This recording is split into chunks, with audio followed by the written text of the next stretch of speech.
Yes, guys. Second video of today is about Confluence. Is because it's very important for my trading style. And if you watch my videos, you know I watch a lot of Confluences, but I mainly go over the chart that I've traded and not specifically over the Confluences. So what I'm gonna do here is gonna explain stablecoin dominance and an AVAX short, because AVAX had just as XRP, and I'm not going over XRP again, which was even a better example because I already made a video about it today, as you know.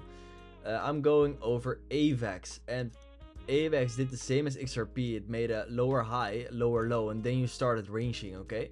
So when you're in an uptrend, and yes, this is an uptrend because you make higher highs, higher lows, you draw your range from high to low. And this range is very inefficient. So where does the real price action start? Where does the real range start? Because this is a very boom boom V-shaped recovery. So the range, real range, when you watch its structure, is going from low to high, made a higher low, and then you made a higher high, and after that you see the horizontal price action started. So the horizontal price action was this, with a deviation, as you can see already. So horizontal price action after this range would have been like this. This horizontal price action, take out the range high, take it out once more and short, okay? But this is horizontal price action right there. That's the preferable thing you want to trade. And when you see here it's tap 1, and when you see here the deviation of the range, and the range low hasn't been deviated yet, you can see that this is gonna be your tap 2. So you have your tap 1, have your tap 2. Did your tap 2 came into anything? Because context is key, you have nothing here, so it's just a deviation of the range. And right now you're gonna watch for tap 3 POI, as we always do. I'm not going over this too long because this is just a normal trade. You see here structure, you see here the last candle going up. This will be your tap 2 POI. This will be the first move up before going down. So this will be the extreme liquidity POI. So this is the extreme demand, this is the extreme liquidity, and right then you want to trade. But today it's about confluences, and what you can see here on the stablecoin dominance is that we were right here when that happened. And what happened here? You had structure going down, going up, and you had some sideways price action.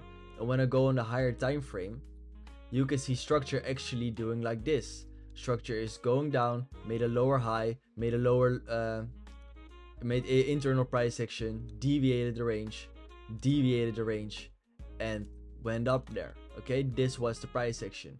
You are in a downtrend, you draw your range from low to high, and that's where you can see price deviating the range. So when I go on a lower time frame, you can see that this is just one tap, okay? Because on a higher time frame, this becomes one tap because there's one candle going up. There's no structure in this, so this is gonna be one tap, one deviation, okay? This is gonna be tap 2 because you deviated your tap 1, so you extend your range. And why? Again, because you have one candle going up, okay? There's no structure between this point and this point, so you have one candle going up. Like, this is gonna be one deviation.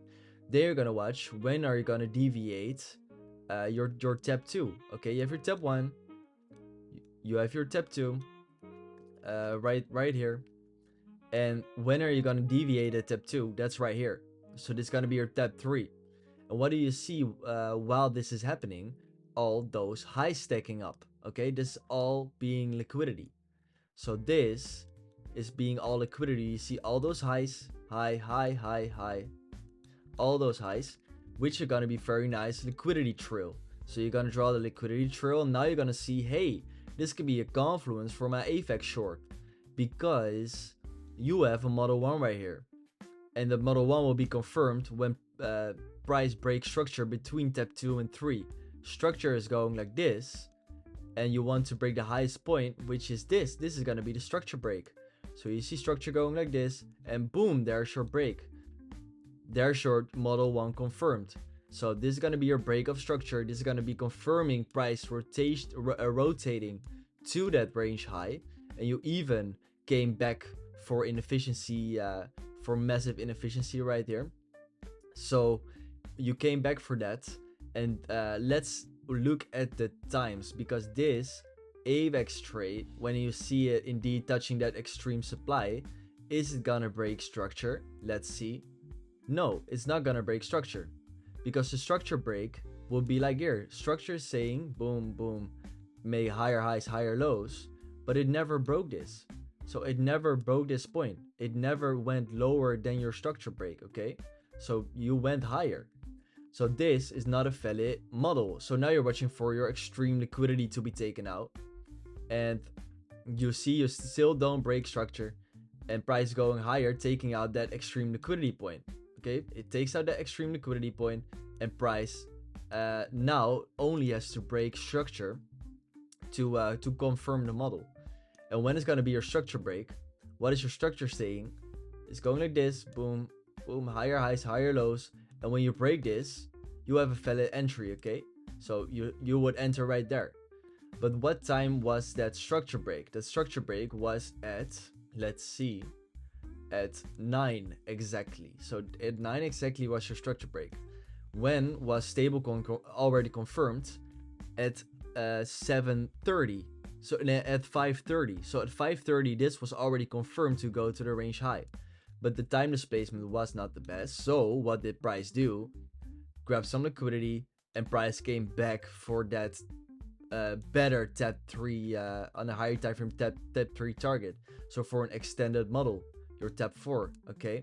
On a higher time frame, this is going to be tap 3 as well, because this is becoming one tap, okay? As I explained with the structure, that this isn't structure as well, that this is one tap 2, okay?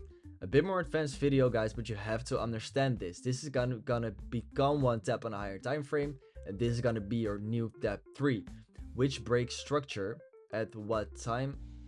Let's see, the structure break is gonna be here, and it breaks at 7:30 is your structure break. So at 7:30 is your structure break, and then you already know, okay, you have another confirmation that it's gonna be to the range high. Extended model is even better. So when I go back to my AVAX short, I can short this with extra confidence, because I know that my stablecoin dominance is going, it already has a confirmed model, okay? Also, I can see exhaustion, high here, exhaustion into that point, and price going lower.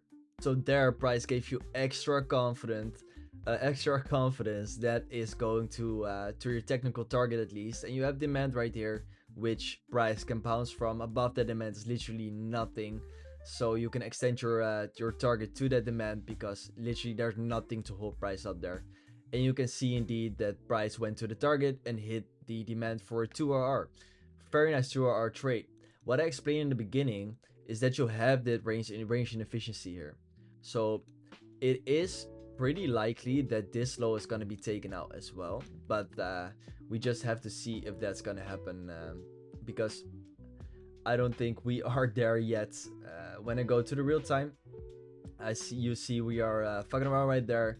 And we are actually accumulating a little. So you have your tap 1, tap 2, tap 3, you can see here, but nothing to trade. This is just about explaining the confluences here, and that you can see price already being confirmed right there, Albert already being confirmed right there, and that you can see on AVAX, hey, I can take this trade with extra confidence, because you took out that extreme liquidity.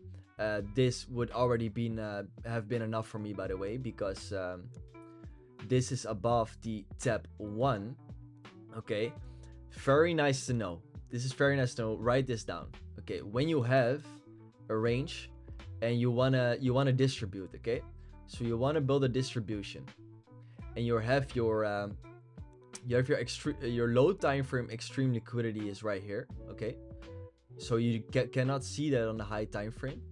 And your high time frame, very obvious extreme liquidity is right there. That means that price, when forming a tap 3, it's already enough to take out this high time frame extreme liquidity and go lower. Okay, so when you have a range from high to low, because you're in the uptrend, and you see you have a big deviation at your tap 2, and you see this on the 1 minute time frame, you have a very low time frame, very low time frame extreme liquidity right there. It's already enough to take out this higher time frame extreme liquidity, okay? And that's because you have deviated your tap 1 while making your tap 3. Okay, so what we have here is very important. You have a deviation of your tap 1. So this is your tap 1, this is your tap 2, and you have a deviation of your tap 1. This is going higher than this, okay? So then your high time frame extreme liquidity overrules that low time frame extreme liquidity only because you have already deviated your tap 1. And this is not the best model ever because the tap 1 is a bit low right here, but let's see, let's say it was here. Now it's cleaner. Now you can see this extreme liquidity is already enough, especially when you have a great return to zone like this, okay?